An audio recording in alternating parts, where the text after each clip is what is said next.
Madelyn Banks. Sex offenders became a major social problem in the 1980s, and in the first 20 years, 296,000 sex offenders were registered. Everyone in this room lives in a community in which a sex offender resides, even though you may not know it. The community of Zumbrota currently is and has been home to registered sex offenders. The U.S. Department of Public Safety should implement stricter regulations for individuals to remove themselves from the sex offender registry. First, I'll discuss the problems with sex offender registry release. Then I'll discuss my solution to the issues with the sex offender registry. First, let's start with the origin and problems of sex offender registry release. In the 1990s, the United States began enacting a series of laws to monitor and supervise sex offenders living in the community.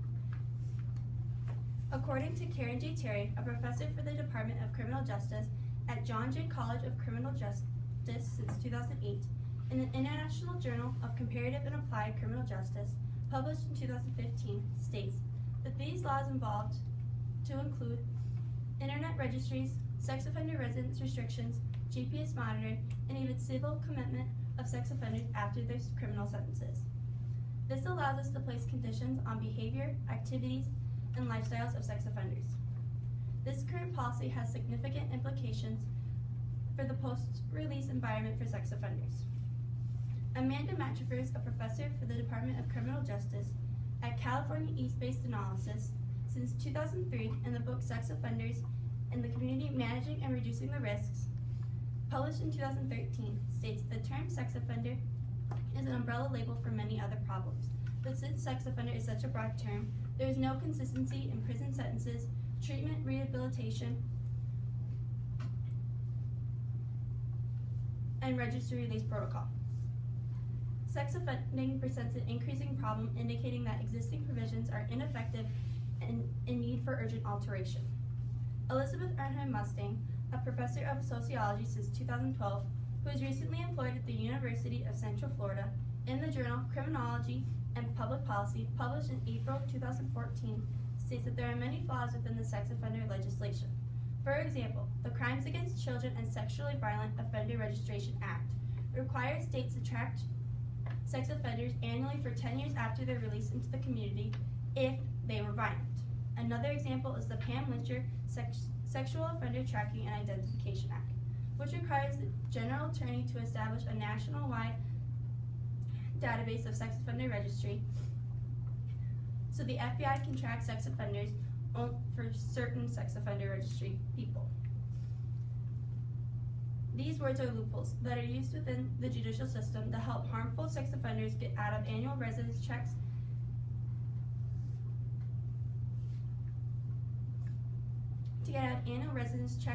and to be never put on the national registry entirely.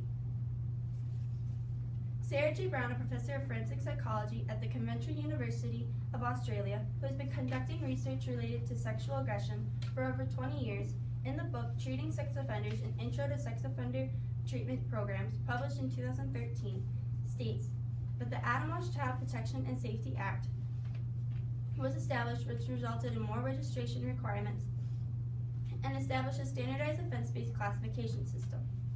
According to Christian M. Zagobla, a professor of criminal justice at the University of Central Florida, who served as a research supervisor for over 20 years, in the survey from the National Institute of Management and Information Security, published in 2013, states that the classification system is tier-based, meaning that sex offenders are being labeled for the severity of their crimes. Yes, this helps us classify our worst offenders from our mild offenders, but this also gives our mild offenders leverage in the judicial system because they only have been labeled as a mild offender. In many cases of sex offender registry release, treatment is issued to ensure that the person is reformed into a better person. According to Renee Marie Shelby, a sociologist with a PhD in history and sociology of science, in the journal Criminal Justice Studies, a critical journal of crime, law, and society, published in 2014, states that Megan's Law of Sex Offender Registry publication was established and continues to control the treatment of sex offenders still to this day, and the social construction of sexual crimes. Now that I've talked about the problems of sex offender registry release, I will now talk about a workable solution. Earlier in my speech, I explained the laws of the sex offender registry and how how there are many loopholes within the legislation. A practical solution to those loopholes is to rewrite legislation to ensure no sex offender can remove themselves from the sex offender registry until they have served a prison sentence with treatment, passed a psychiatric exam, and has annual residence checks for the rest of their lives. Prison sentences should continue to be offense-based, and offenders should continue to be labeled within the tier system as current legislation states. Adding to current legislation, a strike system should be implemented. On the first offense, it should follow the protocol of prison sentences with treatment, psychiatric exams, and annual check-ins.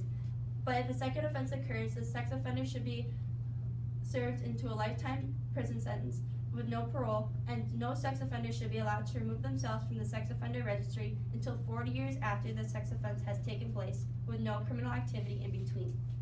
This will help us as a nation reach a desirable goal to help such a major social problem. First, I talked about the problems with sex offender registry. Then I talked about my solution to the issues with the sex offender registry lease. The U.S. Department of Public Safety should implement stricter regulations for individuals to remove themselves from the sex offender registry. In the 1980s, the sex offenders became a major social problem, with 296,000 sex offenders registered in the first 20 years. With my solution, I hope that sex offenders will not become a major social problem in 2019, and that